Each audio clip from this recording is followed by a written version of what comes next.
tark etmoqda. 10 kishi bo'lib qoldik. Endi tushunarli nima deyapti? Ismoilov bo'ldi, boshqa gapim yo'q deyapti. Ismoilov tarvaz berilsa kerak, chunki tashqari dedi.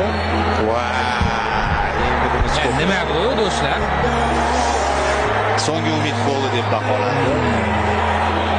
Hakamga topshirmoqda Ismoilov. Penalti! Shammaris